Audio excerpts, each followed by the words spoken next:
Hello fam, Faye is back again, on the joyous day of an imperial marriage decree, with a grand 10-mile bridal procession. The scumbag fiancée, white moonlight mistress, shows up with 2 illegitimate kids to block the wedding sedan. But today's female lead is a hardcore heiress raised in a general's manner. Not only does she not make a scene, she even welcomes the mistress into the household with a smile. Why? Because in her eyes, the back residence of the Marquis Manor is just another battlefield, and she is here to lead troops into war. On the day of my wedding to the young Marquis of the Unmarquis Manor, his mistress blocked the way with her 2 children, stopping the bridal sedan. I begged the main wife to leave us a way to survive. Let me and my 2 children have food to eat. Amidst the festive atmosphere, only she, dressed in plain clothes, cried miserably and pitifully. The young Marquis was utterly heartbroken, and I personally promised to let her enter the household. Only because this was an imperial marriage decree, I had nowhere to retreat. The young Marquis thought I was obedient, while the mistress thought I was afraid. Heh! A noble lady carefully cultivated by an aristocratic family. What schemes haven't I seen? Later, I wore the imperial mandate, with the Emperor's grace backing me. No young Marquis or mistress could disturb my peace. I was the one calling the shots in the entire Marquis Manor. As the bridal sedan came to a stop, Qingfeng quickly walked to the side of the sedan. "Miss, there is a woman ahead, crying and saying she is the young master's mistress." Qingfeng spoke through gritted teeth, itching to draw the sword at her waist right then and there. Today the Emperor bestowed the marriage. The Ministry of Rites presided over it, with a 10 bridal procession in red, bringing glory throughout the capital. My fiancé Shui Yuanruo is so dissatisfied with me that at such a glorious moment, he humiliates me. Fine, I'm not satisfied with him either. I lowered my eyes and turned the fan handle in my hand. Go ask which concubine from the Enho Manor this is. Qingfeng left for just a moment before I heard a young man's clear voice. Schwanger didn't mean it. Why do you still make things difficult for her? Is the great general's daughter such a petty, jealous woman? Qingfeng's eyes turned red with anger. Miss, let's go back and tell the master. You are of noble birth. How can you let him humiliate you like this? If the young general were here, he definitely wouldn't bear to see you suffer this grievance. I made her swallow the rest of her words. This trip of mine is both to fulfill my loyalty and my filial duty. The imperial marriage decree leaves me nowhere to retreat. I kicked open the door of the elaborate bridal sedan. Holding the wedding fan, I walked step by step toward Shui Yuanruo. What are you trying to do, Jiang Kexi? Don't make a scene. Shui Yuanruo shielded the kneeling mother and her 3 children behind him, but unfortunately, his frame was frail, and he trembled at the sight of the sword at my waist. I glanced at the concubine. Indeed, she was pitiable and delicate. Young master, today the emperor bestowed this marriage. We must preserve the imperial family's dignity. I'm not a jealous person either.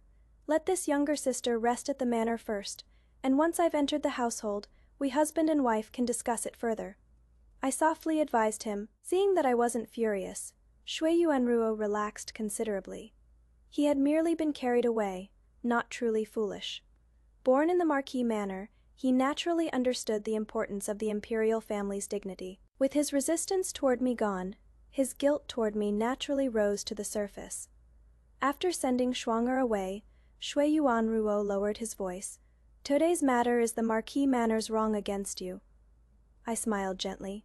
Young Marquis, you and I are husband and wife, one body. How can there be any wrong? Just quickly find some silk cloth to cover my sedan door. That is what matters. He looked at me gratefully and gently squeezed my hand. Back in the bridal sedan, my eyes held nothing but coldness. The marriage alliance between the great general's manor and the Marquis Manor was naturally a grand affair. It wasn't until the lights were extinguished that I had a moment to catch my breath. My lady, let us rest. Shui Yuanruo showed no intention of drawing near. I looked at the bridal veil on the bed, my brows clouded. I reached out and wrapped my arm around Shui Yuanruo's waist. As expected of a young master from the capital, though tall, his waist was very slender, lacking the firmness of those who practiced martial arts. Husband, I know you are a man of deep affection, but you and I are subjects, and must always consider the imperial family's dignity and our elders' expectations. My breath mingled with his. A faint blush tinged his eyes, and his body twitched inexplicably. He reached out to hold my hand resting on his waist, pulling me into his embrace in one motion. "Jong Kexi, are you women raised outside the Great Wall all this forward?" His words carried a tremor he couldn't quite conceal. With a touch of shyness, I turned my face away. Only like this with my husband. Having practiced martial arts since childhood, I didn't miss the amazement in his eyes.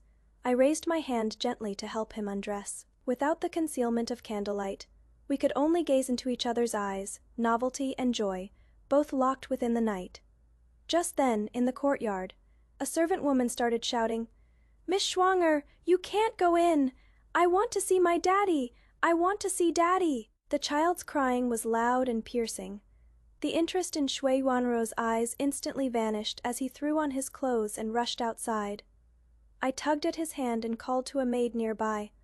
"Why don't you hurry and bring the young master and miss inside?" What kind of household rules allow the young master and miss to cry themselves sick in the night wind? Whoever is attending to the young master and miss, drag them all out for severe punishment. On such a joyous day, make the punishment lively. Don't let anyone off. Husband, stay calm. There are still guests who haven't left. If you make a scene, how will you establish yourself at court in the future? As I spoke, I helped straighten his clothes, and 2 stout servant women also brought the children in. I also quickly stepped out, reaching Schwanger before Shui Yuanruo did, extending my hand to help her up from where she knelt on the ground, gently chiding her. "Husband, since you love little sister Schwanger, why don't you give her a proper status? Letting a woman make such a fuss loses all decorum. You don't cherish her, and now the unruly servants below bully her, and no one teaches her the rules of the Marquise's manner." Fortunately, she barged in here. If she had barged into the front and caused a scene for the lords of each household to see, wouldn't that ruin the girl's reputation for nothing? I efficiently arranged everything. In the courtyard, aside from the sound of the wooden rod, there was no other noise. The maids and servants pinned to the ground being severely punished, all looked at Schwanger with hatred. Shui Yuanruo was somewhat embarrassed. "Kexi, Schwanger is no ordinary woman. Her father was once a commandant of Chen Kingdom. Don't make things difficult for Shui Lang. It is me who is unwilling to be a concubine." Schwanger refused to stand up. Instead, she straightened her back while kneeling, making me look exactly like a villain breaking up lovebirds. On Shui Yuanruo's face, there was also more tenderness and admiration. "Though I never learned the manners of a refined young lady, I've been leading troops in battle with my father since childhood." In just an instant, a smile curved at the corners of my lips. "Unwilling to be a concubine, so you want to be the legitimate wife?" I looked at Shui Yuanruo with an ambiguous smile. "Miss Schwanger, the young Marquise and I were betrothed by imperial decree. If you make too much of a scene, and the guests in front hear about it, then if the young Marquis nods and acknowledges you as his wife, that would be the crime of taking a second wife while the first still lives, plus the crime of deceiving the emperor, 2 grave offenses combined. Even the Enho manor cannot protect the young Marquis. If the young Marquise doesn't acknowledge you, then your blocking the bridal sedan is causing trouble without reason. A commoner deceiving an official, and since you're also the daughter of a criminal official, that is enough to convict you of harboring malicious intent." Schwanger's face turned white inch by inch. Only now did Shui Yuanruo understand the critical stakes, his back drenched in cold sweat. "Why don't I welcome younger sister into our household? Although it would be as a concubine in name, you needn't perform the concubine's ceremonies. This way your bond is preserved." I lowered my eyes, looking at the embroidered handkerchief in my hands. Shui Yuanruo was immediately delighted, grasping my hand. "Kexi, to have such a virtuous wife as you is my great fortune." I smiled gently, leaning into his embrace. "Husband, I told you we are one as husband and wife. Naturally, I must plan for you in all things." Schwanger knelt on the ground, tears still swirling in her eyes, bowing with a pitiful and aggrieved manner. "Thank you, madam," sent Schwanger away. Some servants came to complain, saying they had told Miss Schwanger the rules, but Miss Schwanger insisted on barging in. I had someone open my dowry chest. If the investigation proved true, they would be heavily rewarded with wedding silver. Only through both kindness and authority, clear rewards and punishments, can you make your subordinates loyal and devoted. I grew up on the battlefield since childhood, fighting alongside my father through life and death, deeply understanding this principle. Kexi, having you is truly my fortune. Shui Yuanruo looked at me, his eyes tender and affectionate. I leaned gently in his arms. Husband, I'm a daughter of the battlefield. In the capital I can only rely on you, you must guide me more. You are my wife, isn't it? Said that husband and wife are one? He pressed against my temple, making all sorts of promises. What a pity these promises, coming from his mouth, were as laughable as floating clouds. The next day, early in the morning, Schwanger sent someone to summon us, saying the young miss was feeling unwell and had a fever. Shui Yuanruo got up to go, but I pulled his hand, my expression gentle, take my card and enter the palace to request the imperial physician. A fever is urgent business and cannot be delayed. Our household currently has only 2 young masters, we must take good care of them. Husband, you and I still need to enter the palace to give thanks. Going in such a rush won't comfort our daughter properly either. Wait until we return from the palace and settle Sister Schwanger's status, then you can go with peace of mind. Hearing this, Shui Yuanru was no longer anxious. The servant who came to fetch him became anxious instead. My lord, please go take a look. The young miss is crying and making a fuss, insisting on seeing you. What a clueless servant. It is not like my husband isn't going. What is the rush? On my wedding day alone, 3 incidents happened one after another. Clearly, the people around Sister Schwanger can't be trusted. Mama Wu, go detain everyone around her. We'll interrogate them thoroughly when the Marquis and I return. My face turned cold. Shui Yuanru immediately breathed a sigh of relief. Madam truly is a daughter of a distinguished family, mediating with such propriety. With the household in your hands, I can rest assured. By the time we finished giving thanks, it was already afternoon. Shui Yuanruo hurriedly wanted to go to Schwanger's courtyard.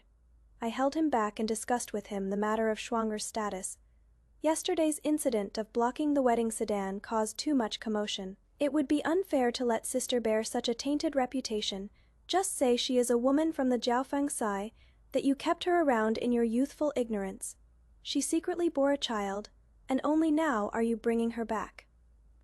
No, Shui Yuanru frowned without even thinking. Schwanger has such a noble character and is the descendant of an official family. It is already very unfair to her to be my concubine. How can we humiliate her with the name of Jiaofeng Sai? I looked at him, deliberately appearing sad and dejected. Then if this matter reveals her identity as the daughter of a criminal official, you choose for yourself between your future and Sister Schwanger, husband. Shui Yuanruo opened his mouth, but ultimately didn't dare bet his official cap. I consoled him gently. Sister Schwanger loves you so much, I'm sure she won't mind this empty title. Once we bring her in, I'll definitely treat her well. Husband, you go tell Sister Schwanger this news first. I'll go pay my respects to Mother myself. After sending Shui Yuanruo off, I had someone find children's toys and a set of luxurious jewelry to send to Yishuang courtyard. During tea service, the old madam kept saying how wronged I must feel. Along with that, she handed over to me the Fu's keys and the shop tokens all together. I checked the accounts on the spot, and only after the old madam personally dealt with places where losses were excessive, and management poor, did I take them over. This whole ordeal took an entire day. The maids kept coming in and out to report, all saying Miss Schwanger wanted some precious item or other, and Shui Yuanruo told them to come get it. When Shui Yuanruo came to pay his respects, the old madam's face was already dark as ink. Mother, I think we shouldn't let Schwanger enter the household after all. He lowered his head. The old madam's nanny whispered in her ear. I kept my eyes lowered and said nothing. After clearing things out this morning, everyone in Yishuang courtyard had been replaced with my people. This whole day, how Schwanger threw tantrums and made scenes with Shui Yuanruo, I knew everything crystal clear. When Shui Yuanruo got impatient with coaxing her, he said harsh words, saying his mistress was greedy for glory and didn't love him at all. Schwanger immediately cried her heart out, but in the end still accepted this concubine status from the Jiaofeng Bureau. From the looks of it now, Shui Yuanruo has gotten soft, den-hearted again and can't bear to let her go. I had someone leak this news into the nanny's ear. After the matron finished speaking, The old madam's face turned cold. If she won't be a concubine, does she want to be kept outside as an outer Zan room woman, letting you have it both ways and ruining the Marquis Manor's reputation? Shui Yuanru shook his head in panic. I stood up. Mother, let me advise my husband a few words. The old madam nodded. I spoke up. Husband, you and sister Schwanger have deep feelings for each other, but everyone knows you're a filial son and virtuous grandson. How about a compromise? Welcome her in with the status of a noble concubine, and I'll host a small banquet for her. That won't wrong her either. Good, I say. Let's do that, you little troublemaker. Don't be ungrateful. This wrongs Kexi and preserves our family's face, the old madam said with a cold expression, admonishing her. Shui Yuanruo flung his robe and knelt down. Madam, I thank you first for this. I helped save face for their whole family, so naturally he was extremely grateful to me. The method of commanding troops is through way and grace. The old madam was enough to intimidate Shui Yuanruo, and I mediated from the middle, playing the good person. Both of them became close to me. I used to disdain learning about inner Dan quarter battles, but treating them as my soldiers to manipulate, I was quite adept at it. Kexi, this really wrongs you though. The old madam sighed. I helped Shui Yuanruo up. Your daughter Zan is fine. Everything centers on the young Marquis. The next day, I personally went to each household to invite the matrons. I also had people spread the word that these two children were the Marquis Manor's only young master and young miss at present. And the Marquis Manor valued them extremely highly up and down, giving Schwanger the full grand treatment. The pink sedan chair was carried from the side door to the Marquis's residence, quite lively indeed, but among the circles of the madams, there was more disdain and finger-pointing. Because everyone knew that letting a woman from the Jiaofang Sea background have such a grand display was simply not putting the legitimate wife in her eyes. Getting down from the sedan chair, Schwanger's eyes were red, having surely heard plenty of gossip. Serve tea to the madam? She knelt down with red eyes. As I reached out to receive it, she suddenly let go, trying to splash it all over me before the teacup could hit the ground. My martial arts trained hand steadily caught it, not spilling a drop. What great skill, young madam! The madams around me cheered for me. I slowly sipped my tea as people around whispered. As expected from someone who came out of that kind of place, such lowly tactics, even the chambermaids in my household wouldn't stoop to use them. Eitsuke, a girl from a good family could she pull off such behavior as blocking the road and sedan chair? With such a seductive concubine, young Madame Jiang really has it tough. Listening to everyone's mockery, Schwanger had long turned pale as paper, trembling like autumn leaves. This was exactly my plan, to use this overstepping grandeur to build her up only to destroy her, making her completely socially dead in the circles of the capital's noble ladies. After giving out red envelopes, I got up and invited the madams from each household to go out and watch the opera. Everyone praised my virtuous magnanimity. Sister Schwanger, you go keep our husband company, I said gently. Before the words even finished, a pair of chubby little hands suddenly reached out and shoved hard at my waist. The little boy who had just been kowtowing and calling me mother now shouted resentfully, "How dare you bully my mother and steal my father?" A small child doesn't have much strength, but I still pretended to stumble, nearly falling into the water. Shui Yuanruo and the others all rushed over, surrounding the three of us in the middle. Schwanger immediately knelt down and said in an aggrieved tone, "Husband, it has nothing to do with hunger. He just misses his father's company too much and feels terrible. If you must punish someone, punish me instead." The mistresses present instantly showed looks of disgust and coldness. Every family had concubines and born sons and daughters. If they all imitated such vile behavior of defying the legitimate wife, how could these household mistresses even survive? Young Marquis, this concubine of yours certainly has a rather unique upbringing. Others couldn't speak plainly, only mocking with cold and sarcastic remarks. Shui Yuanruo's face showed his embarrassment, and his expression toward Schwanger grew increasingly disappointed and irritated. Take the young master away first, husband. Hunger didn't use much force. Surely the child was momentarily misled. I looked coldly at Schwanger. Concubine Schwang, your own scheming heart has led the child astray. You can no longer raise these two children. No, Shui Lang, You can't let them take our children away. Concubine Shuang looked frantically toward Shui Yuanru. Shui Yuanruo, being stared at by the wives of his colleagues, wished he could find a crack in the ground to crawl into. How could he still have the mind to care about her? My wife is virtuous. I'll leave everything to her arrangement. Schwanger, you should also change this vulgar manner of yours. With one sentence, he completely cast Aunt Shuang into the abyss. Even Shui Yuanruo acknowledged her manner as inferior. Others looked at her with even more contempt. The banquet ended on bad terms. Both children were brought to my courtyard.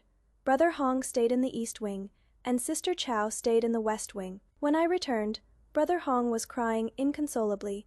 Seeing me, his eyes reddened, and he turned his face away. After all, he is just a child. Knowing I had protected him earlier, he wasn't so resistant to me anymore. Sister Chow was well behaved. She came forward to greet me and timidly called me mother. She broke up our family, and you still call her mother. You're a traitor. Brother Hong was still young and didn't know many words for cursing, I said gently.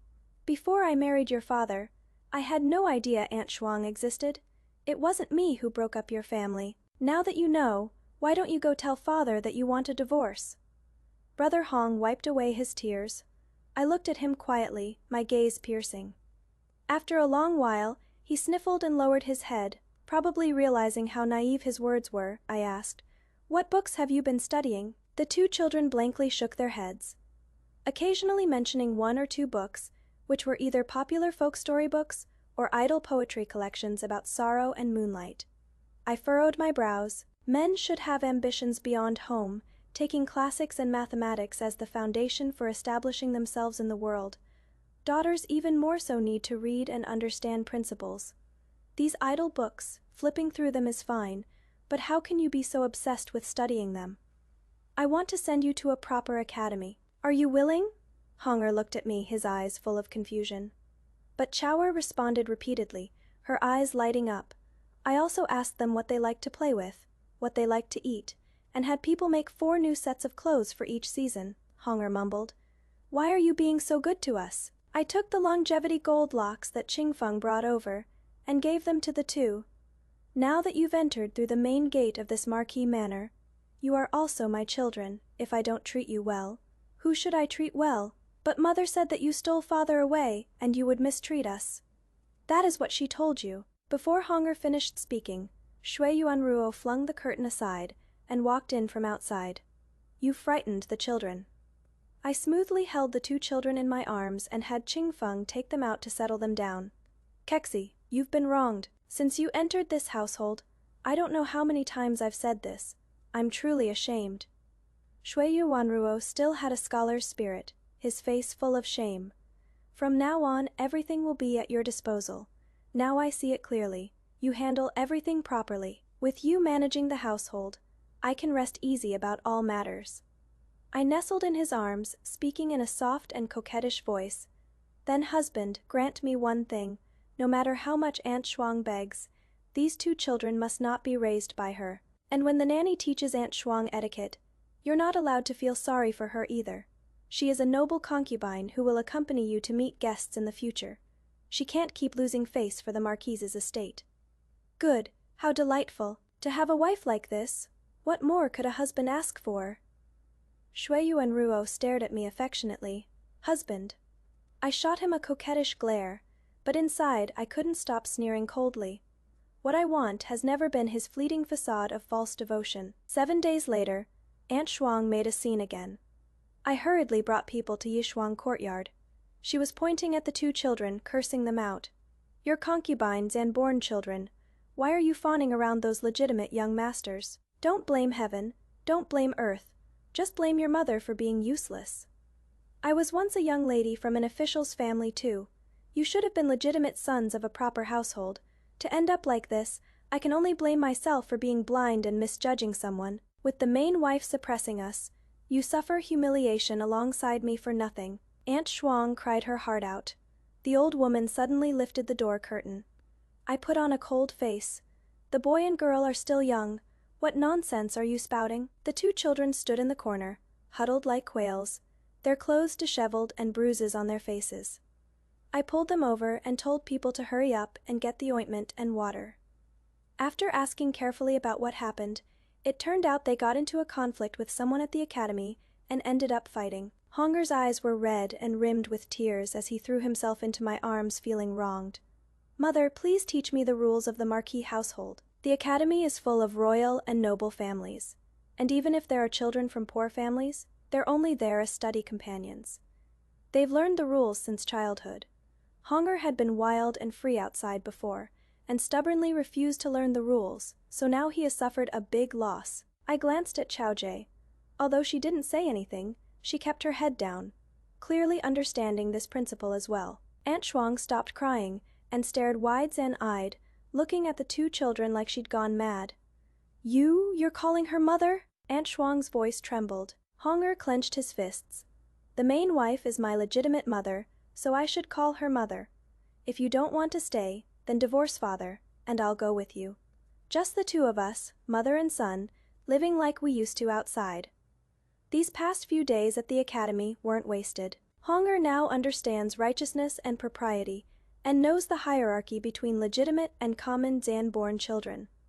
I just don't know if Aunt Shuang can give up the wealth and glory of the Marquis household for her child's sake. Did you teach him to say that?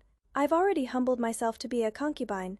Sister, are you still going to use your power and influence to steal my child away from me? Aunt Shuang covered her face, crying pitifully again. She didn't see the disappointment in Honger's eyes that he couldn't hide. Because his mother didn't dare say a single word about leaving the Marquis household, I left with the two children and sent Mama Cheng to the academy to investigate the situation, while also sending out invitations to all the students' families at the academy, inviting them to a poetry gathering at the Marquis's residence, to solemnly inform them that these two children have the support of the Marquis of N's household behind them, and are not people who can be casually belittled. Xiaojie has always been composed, but her eyes reddened over this matter. They finally thoroughly understood the difference between proper upbringing and common market manners, and realized that those favored Zan-seeking tactics Aunt Shuang taught them couldn't be put on the table at all in established noble families. Shui Yuanro didn't come through the door today, and the entire Marquis's household knew he had gotten into a fight with Aunt Shuang. Aunt Shuang threw a fit threatening suicide, and in her rage even splashed tea water all over Shui Yuanro's face. When Shui Yuanro entered my room, his hair was still wet, looking utterly disheveled. Yuang, I can't free my hands. Help my husband change into casual clothes. I sat before the vanity mirror, slowly combing my hair. Shui Yuanro sat in front of me, his face full of vexation. Kexi, tell me, how did she become so domineering and vulgar? Aunt Shuang hasn't adapted to the rules of a great family yet, just have people teach her more. I gently comforted him. The more Shui Yuanro spoke, the more annoyed he became. I contentedly played his gentle, understanding flower. He looked at me, his eyes gradually growing hazy with infatuation. Kexi, if only I had met you first back then. It is not too late now either. My face flushed as I nestled into Shui Yuanruo's embrace. For several days in a row, Shui Yuanruo was unwilling to see concubine Shuang. Every day he went to the government office full of energy, and rarely earned a few words of approval from his superiors. The Marquis's household was unusually harmonious.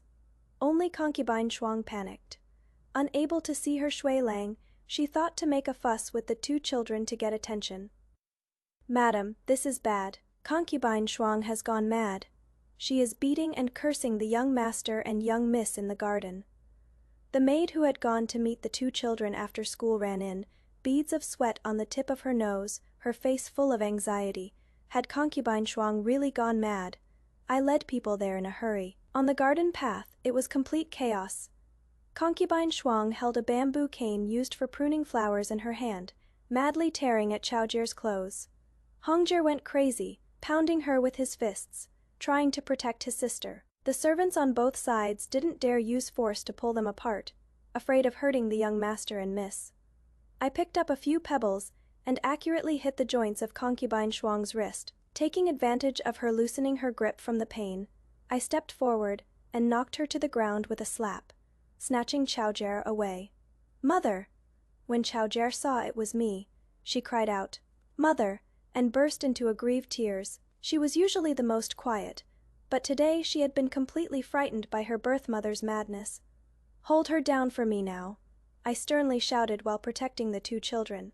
The old women immediately stepped forward and kicked concubine Shuang down, tying her firmly to the ground with hemp rope. "You jealous woman, it is you. You deliberately used wealth and glory to steal my children. You're forcing them not to recognize their birth mother." Aunt Shuang struggled with effort, her hair disheveled like a shrew from the marketplace. She tried to reach out her hand toward Brother Hong.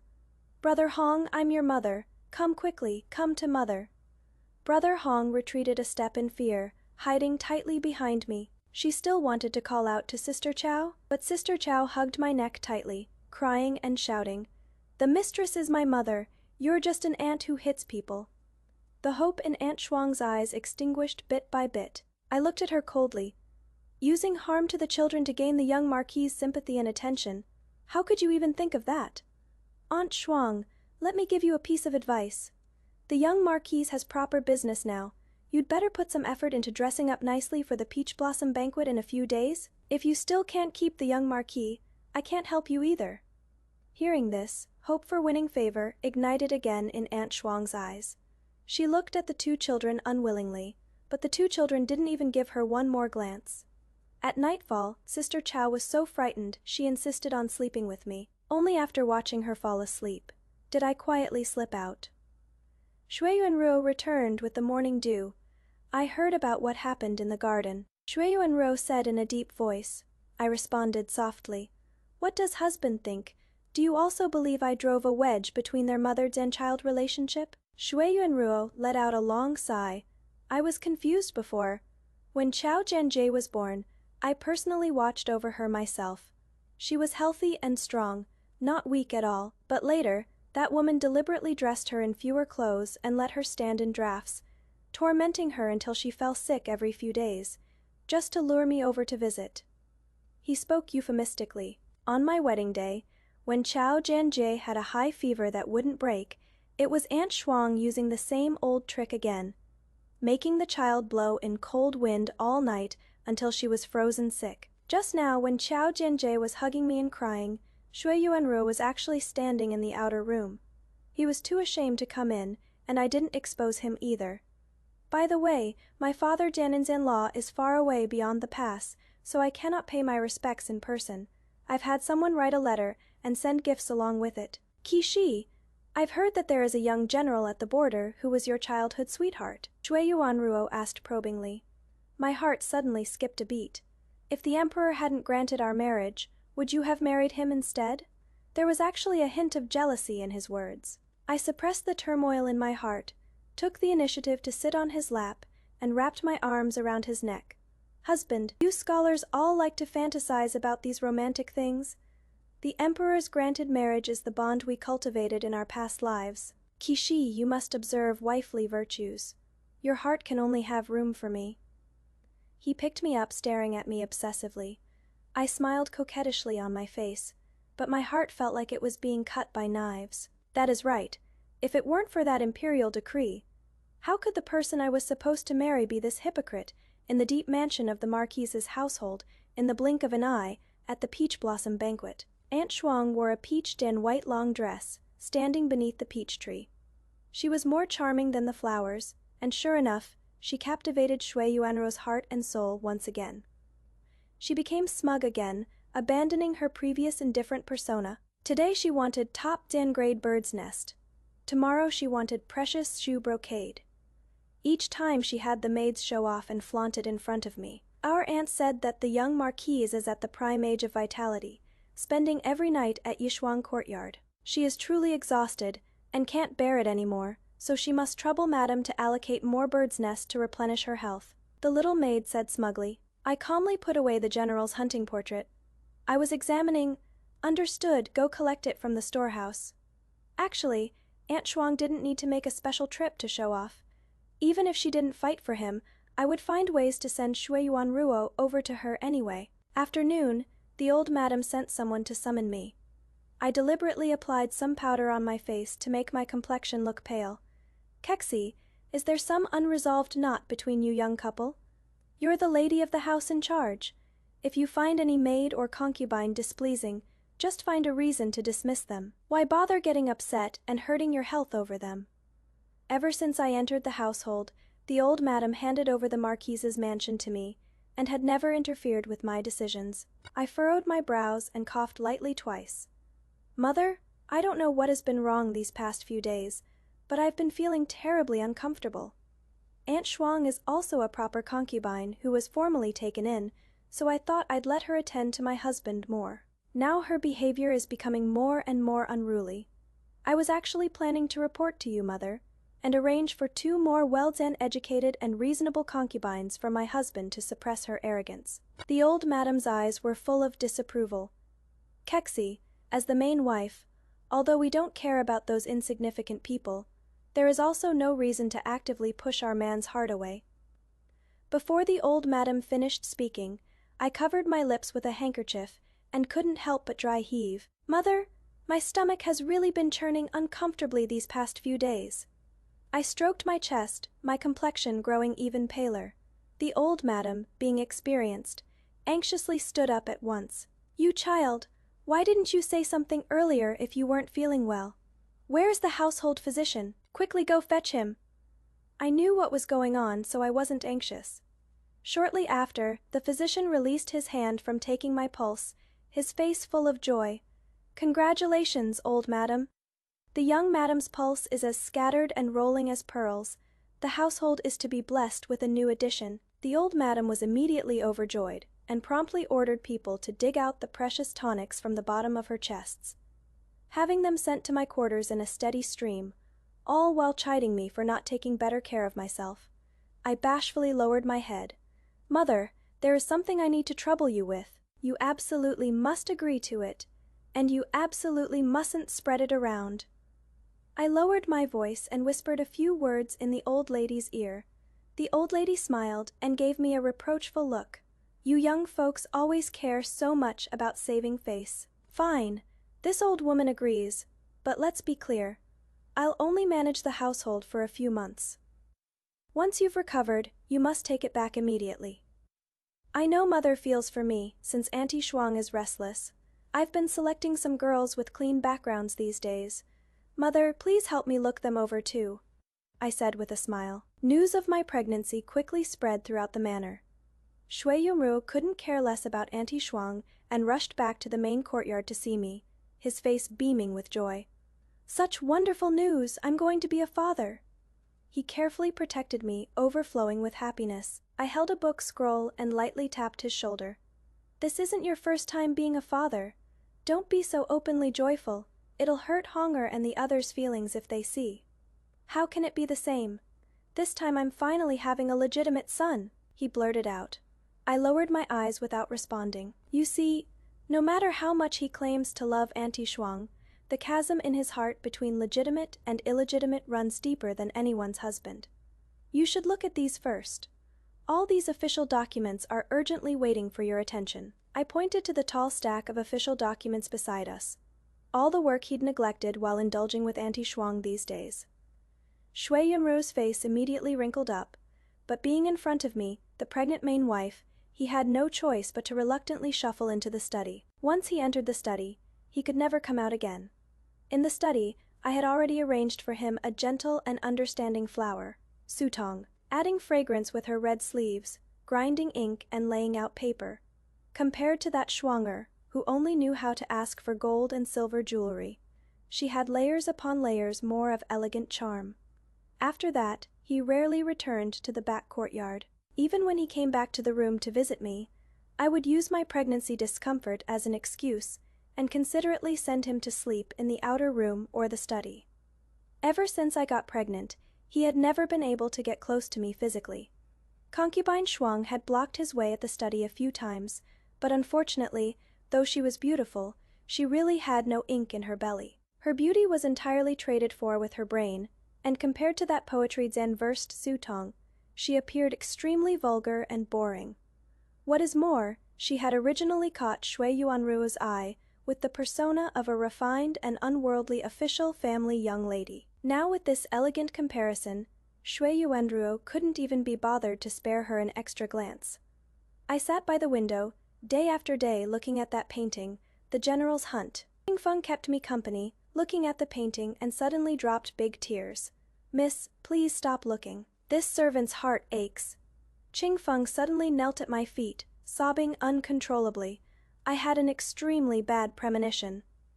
I waved my hand, making all the other maids in the room leave. "What happened? Just tell me directly."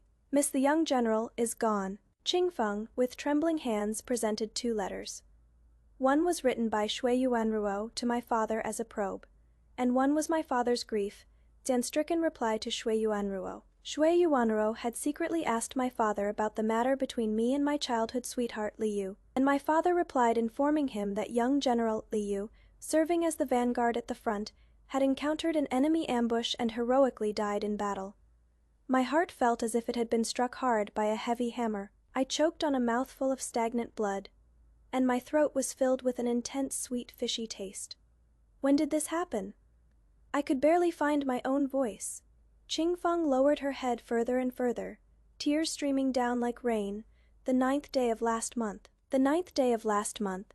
That was exactly the day when Shui Yuanruo got jealous, held me in his arms, and asked if I had him in my heart. A bloody fog blurred my vision, and the world spun around me. "Miss, please think of the child in your womb.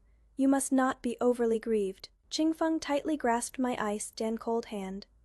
I bit my teeth hard, and forced out a smile that looked worse than crying. "It is fine. From the day I was ordered to come to the capital, and stepped into this marquee manor, that Jiang Kexi was already dead." In truth, Shui Yuanruo had guessed right. Li Yu and I were childhood sweethearts, who understood each other's hearts. We grew up together at the border. He was a few years older than me, and always protected me like an older brother. When father was away at war for months, it was he who taught me martial arts to protect myself, hand by hand, braving the wind and sand. If it weren't for that irresistible imperial decree, I would have married him in a bridal gown and veil, fought alongside him on the battlefield, and defended our homeland together.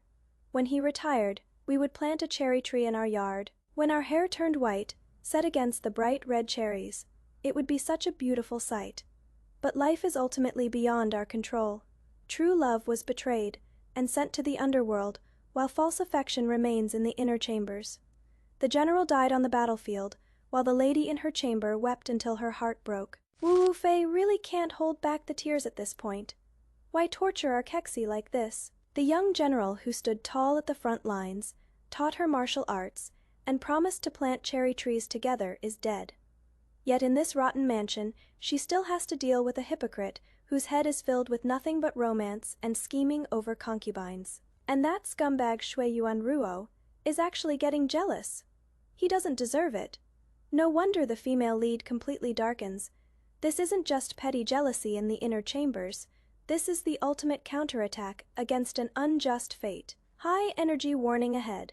The female lead's revenge net is officially closing in, and the Shui family is about to pay the price for their hypocrisy. Qingfeng, I remember that Shui Yuanruo used to have a personal maid who shared his bed, right?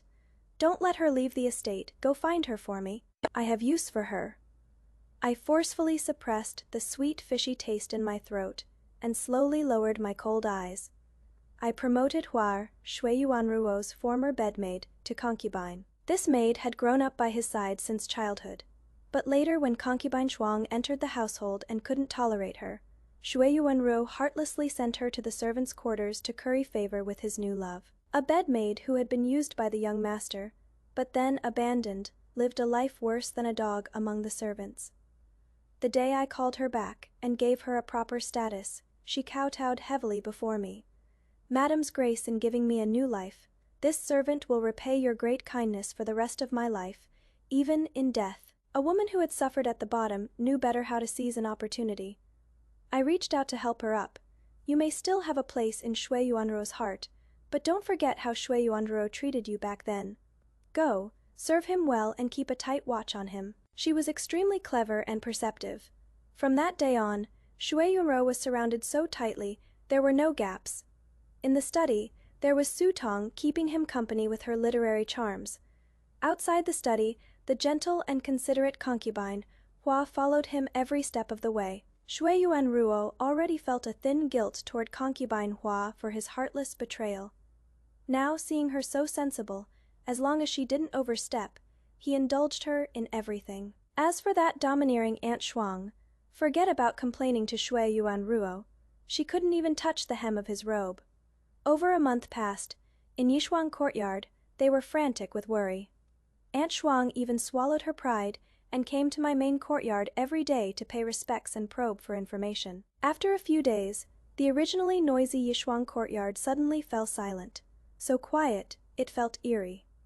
Meanwhile, over at the study, Shui Yuanro suddenly seemed like a different person, throwing himself into his studies with determination. I kept the old madam company with idle chat, nibbling on a sour apricot, teasing with a smile.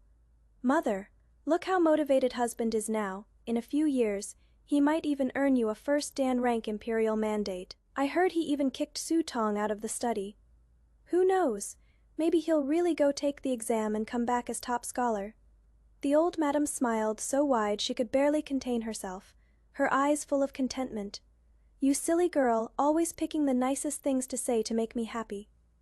All right, go back and rest for the baby. You've pushed all the household management onto me so you can relax. And this old bag of bones is about to fall apart. That is only because mother loves us younger ones so much." I coaxed with a smile flawlessly. Coming out from the old madam's place, Ching Feng followed closely behind me, lowering her voice to report. "Miss, the matter you instructed, this servant has arranged everything properly." My eyes dimmed slightly as I gently caressed my swollen belly. "Before my child is safely born, I must thoroughly clean up all the filthy hidden dangers in this marquee manor." In less than half a month, a shocking scandal suddenly erupted in the manor. It was Shui Yuanruo's cousin who went to the study to discuss scholarly matters with him, but unexpectedly stumbled upon the disgraceful scene of Shui Yuanruo and a young book boy in the inner room. The cousin, being a proper scholar, was so ashamed and distressed when he returned that he immediately came down with a high fever. When the old madam learned the news and rushed to the study in fury with a large group of guards, where was any delicate young book boy? Kneeling on the ground was clearly only Aunt Shuang in disheveled men's clothing disguised as a book boy. When I arrived with my pregnant belly, the scene was truly unbearable to witness. Shui Yuanruo had already been helped by servants to straighten his clothes and sat slumped dejectedly to the side. Aunt Shuang's hair was disheveled like a madwoman. She could only stare desperately at Shui Yuanruo, calling out piercingly again and again, "Shui Lang, save me." The old madam was trembling with anger, pointing at Shui Yuanruo's nose and cursing furiously. Seeing me walk in, Shui Yuanruo suddenly stood up and actually tried to throw dirty water on me. "Did you deliberately arrange for her to come in?" My body swayed, and I barely managed to steady myself by holding onto the door frame, looking at him with tears glistening in my eyes, my face full of disbelief and hurt.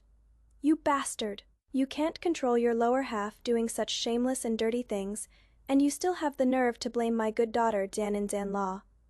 The old madam slapped Shui Yuanruo across the face.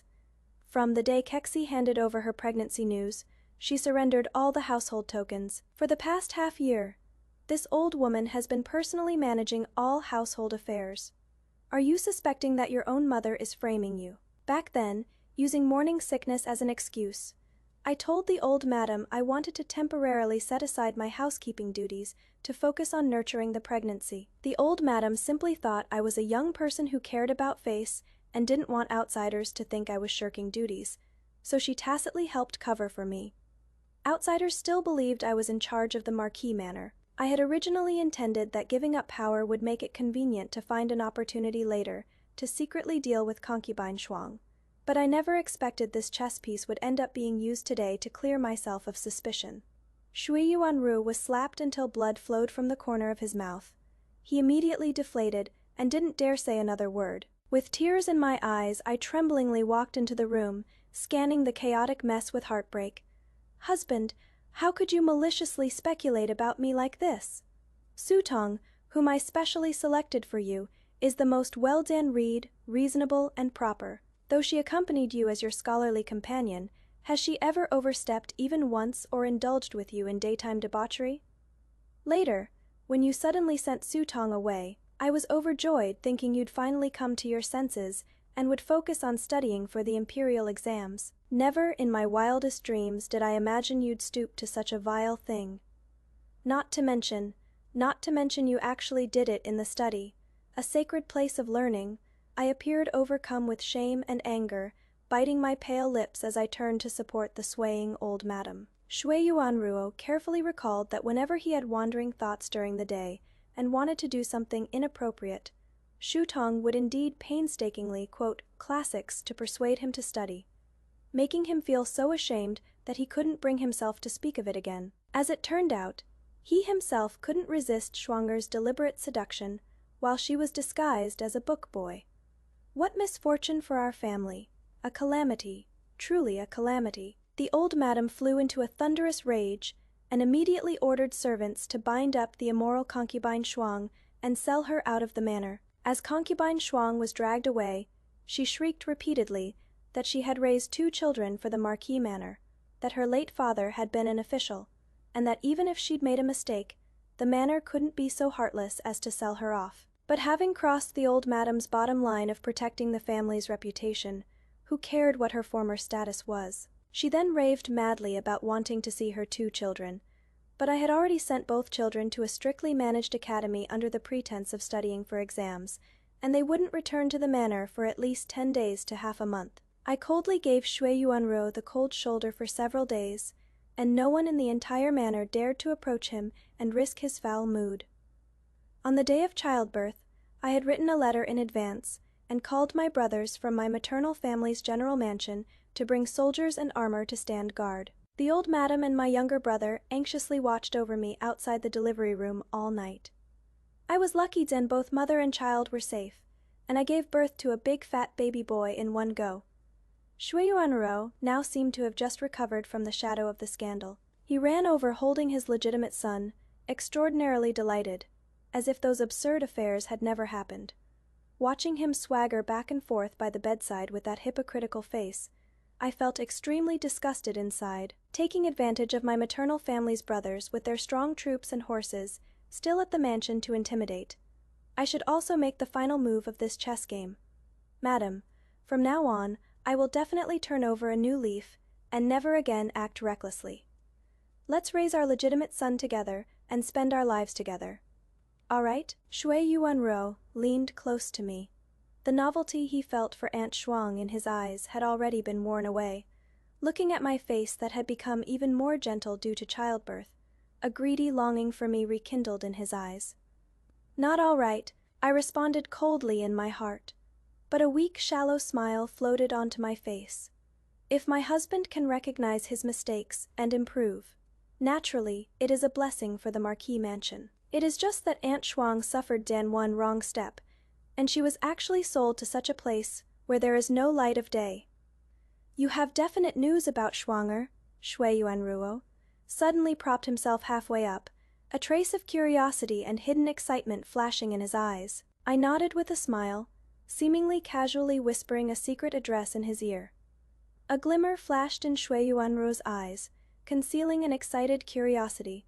The next day, he made up an excuse to slip out of the residence and disappeared without a trace. In less than half a day, at that secluded underground establishment in the outskirts of the capital that specialized in shady dealings, it was said that the newly trained top-dancing courtesan had been bought out for the night by someone who paid a fortune. Madam, the drugs we arranged have been naturally slipped into the wine. I heard that in that underground establishment, in order to suffer less physical torture, Aunt Shuang has now mastered the art of fawning and flattering to perfection, and has long since become a plaything for others' amusement, completely losing all dignity. Qing Feng reported in a lowered voice. I reached out to cover the ears of my sleeping child, my eyes gloomy as water, my expression dark and unreadable.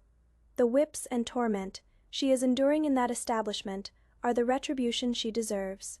Send word to our agents to carefully control the dosage of those stimulating drugs. She cannot die yet. Yes, this servant understands.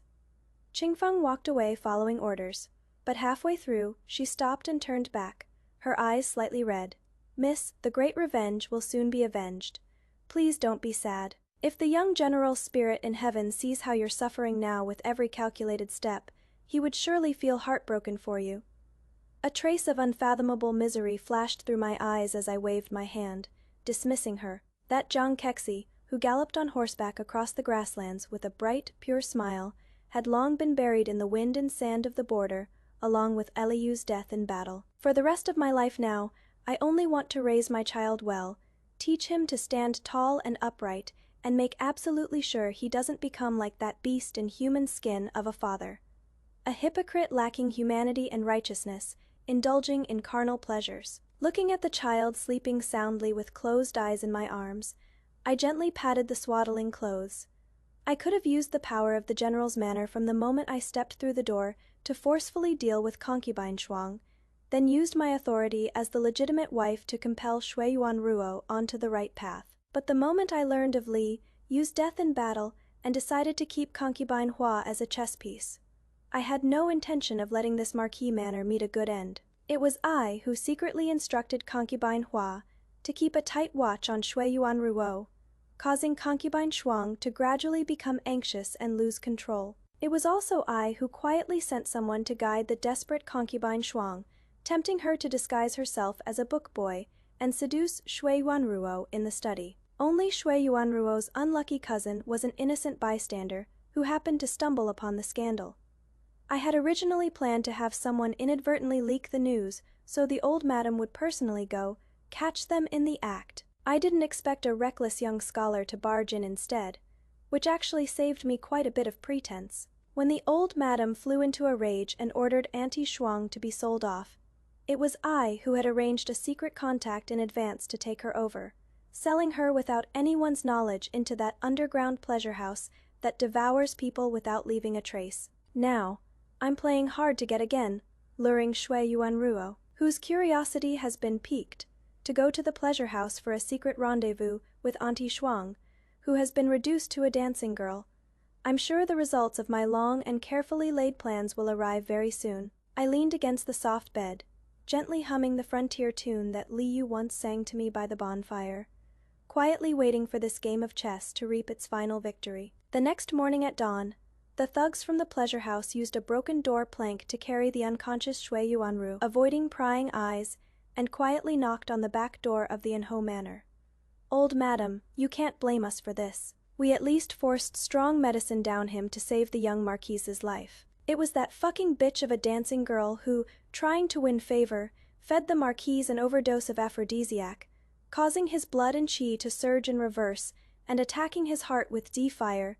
He had a stroke and became paralyzed right on the spot." The manager of the pleasure house, terrified of being implicated in a death case, knelt on the ground and articulately spilled out every detail of this scandalous affair from beginning to end. When the old lady heard of such a humiliating disgrace, she was so enraged that her eyes went dark on the spot. "What a sin! Take that venomous woman, punish her severely, and send her to the most northern barren estate. Never allow her to return to the capital." Aunt Shuang cried out her innocence, but was still gagged and dragged away overnight. It was said that because her body had long been ruined at the secret estate, she didn't even survive the first harsh winter and froze to death in the northern wind and snow. The steward of the secret estate was paid a hefty sum by the old lady to keep his mouth shut and sent away. The Enho Marquis Manor had always prided itself as scholarly gentlefolk for generations, most afraid of tarnishing their family reputation. To the outside world, they only claimed that the young marquis was ambushed and poisoned while out, injuring his foundation. This extremely disgraceful, scandalous affair was tightly concealed within the high walls of the Marquis Manor. What goes around comes around, heaven spares no one. Faye found it truly refreshing to watch. The female lead didn't even lift a finger herself. She completely calculated the darkest aspects of human nature, greed, anger, and delusion, to the extreme. Wasn't Shui Yuanro the type who loved seeking thrills? Didn't Shuanger pride herself on her flirtatious ways? Then, let's fulfill the wishes of this scumbag man and slut woman. The most brilliant part is that all of this was done through the old lady's hands, while the female lead remains the pure and innocent great hero of the Marquis household who has suffered endless grievances. This top-tier strategy of killing with a borrowed knife and watching the fire from across the river can simply be included in the household struggle textbook. I stood before Shui Yuanruo's sick bed, coldly looking at his miserable state with his crooked mouth and squinting eyes, unable to even control the drool flowing down. Kexi. He desperately tried to grab the corner of my clothing with the one hand that could still move, wanting to beg for my forgiveness, but only muffled, coarse gasps came from his throat. I looked down at him from above and smiled. My Lord Marquis, you can rest assured. The household has plenty of century-old ginseng, and doctors will attend to you day and night. This life-sustaining medicinal soup will definitely not let you die easily. You can just lie comfortably on this bed and enjoy the rest of your life. He completely lost his freedom. Under the pretext of rest and recuperation, I isolated him in the heavily guarded inner courtyard, where no one would visit him anymore. The old lady, after these successive blows, was mentally and physically exhausted. Together with the equally aged old marquis, they completely handed over all power and only stayed in the rear courtyard enjoying their grandchildren, seeking peace in their twilight years. Being able to raise a hypocrite with such corrupt character as Shui Yuanru, I naturally didn't feel comfortable entrusting the children to them. Every day regarding the children's studies and upbringing, I personally handled everything myself. Fortunately, Su Tong and Auntie Hua were both smart people who understood the ways of survival well. Grateful for my protection, they dutifully became my right and left hands in managing the inner household. Along with that, Chaojie, under my careful guidance, gradually grew into a sensible and dignified young lady. She handled matters steadily, so I confidently handed over several profitable shops for her to learn to manage. One afternoon, she obediently lay against my lap and said softly, "Mother, actually Chaoer understands in her heart that you don't have much genuine maternal affection toward me, but over these years, your protection and the care you've shown in teaching me to read and understand principles has been absolutely real. Ever since that wedding day when you disregarded gossip and called the imperial physician to treat my illness. For the rest of my life, I'll only recognize you as my one and only mother." I was slightly stunned, stroking her smooth long hair. I hadn't expected this girl to be so perceptive and clear-minded. After that day, I completely took her under my wing to raise and teach her personally, officially registered her under my name, added her to the family genealogy, and she became the legitimate eldest daughter of the Marquis Manor with proper status and unlimited glory. Time flew by, and under my strict guidance, my child grew into a talented youth skilled in both literature and martial arts, with great ambitions. Before the old Marquis passed away, he gratifyingly wrote a memorial, requesting that the Emperor allow my child to smoothly inherit the title of Marquis. "Feng, come with me to Shui Yuanruo's room." Listening to the sound of firecrackers celebrating the inheritance in the front courtyard, I said softly in a calm tone. Shui Yuanruo on his sick had already become nothing but skin and bones, his eyes cloudy like a withered skeleton emitting the scent of decay. "My lord, today I've come to see you off on your final journey." I stood before the bed, looking down at him coldly. He stared wide, Zan-eyed in terror, making a jeeger sound in his throat, struggling to move his crooked lips.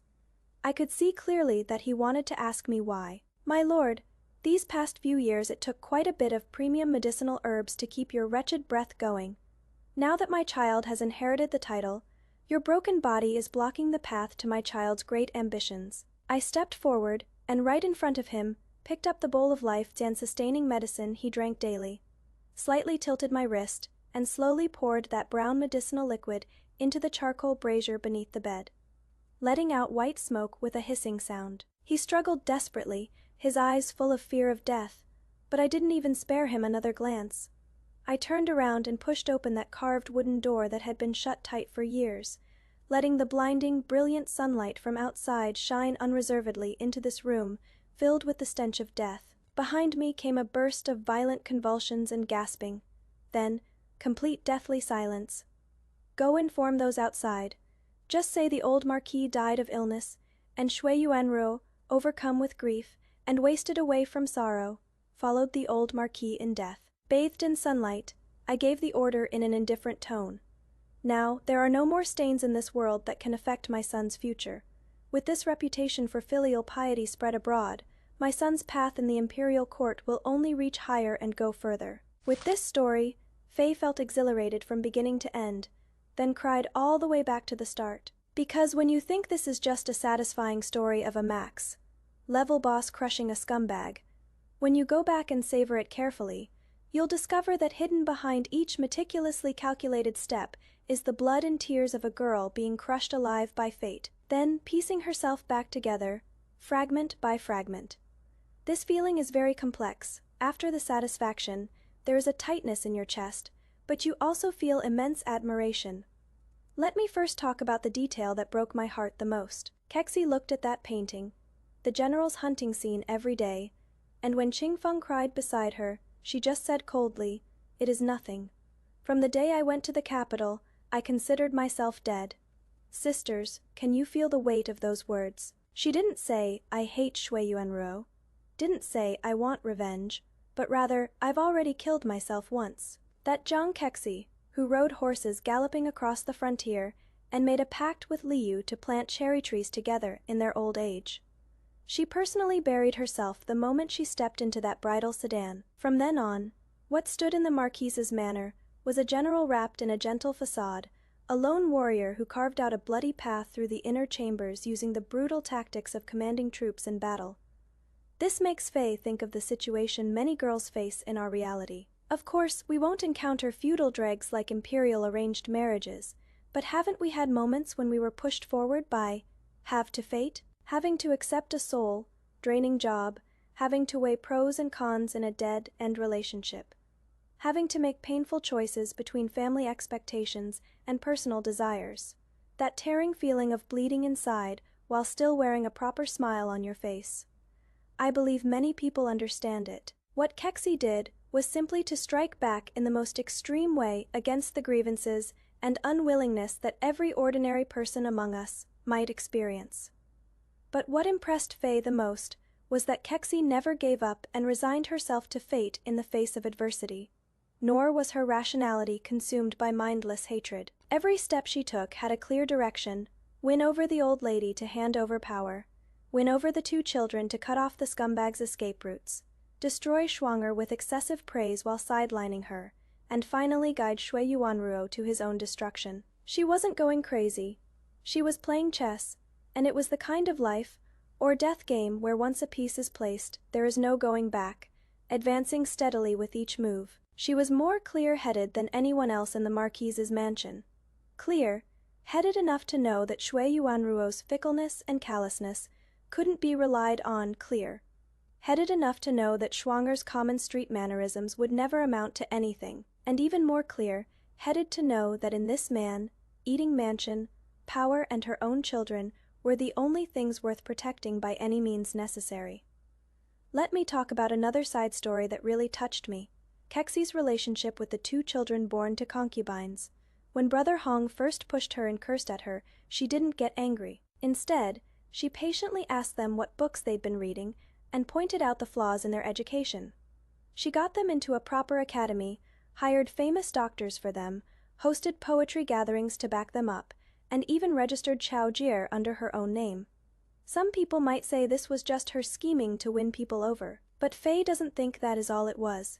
Kexi herself was someone who fate had cruelly wronged. She lost her beloved, and she knew all too well what a tragic person a child would become growing up in an environment where no one truly loved them and where values were twisted. Schwanger treated the children as bargaining chips to secure favor, constantly using their illnesses and suffering to threaten Shui Yuanruo. But Kexi truly taught them to read and understand principles, truly held up a protective umbrella over them. What Chao Jie said while lying on her lap at the end: "You don't have much genuine affection for me, but the guidance and care you gave were real." This line shows the child actually understood everything. In this hypocritical and selfish marquise household, what Kexi offered was actually the closest thing to genuine decency. Finally, Faye wants to say something from the heart. Fate may decide your starting point and even deal you a terrible hand, but it can never define your endgame. Kexi was locked into a deep mansion by an arranged marriage decree, losing her childhood sweetheart, losing the freedom to ride horses across the plains, even losing that clean and pure version of herself. But she didn't become a resentful woman who only cries and begs. Nor did she become a madwoman blinded by hatred. With her own cunning and thunderous methods, in the darkest corner, she forcibly pushed open that heavy door for herself and her children, letting the sunlight stream in. Sometimes I think, maybe each of us should have a Jiang Kexi living in our hearts when facing injustice and grievances, instead of blindly enduring and retreating or having a hysterical breakdown. We might as well learn from her extreme calmness and decisiveness. Don't get entangled with trashy people. Don't waste energy on internal struggles. Don't prove yourself to others.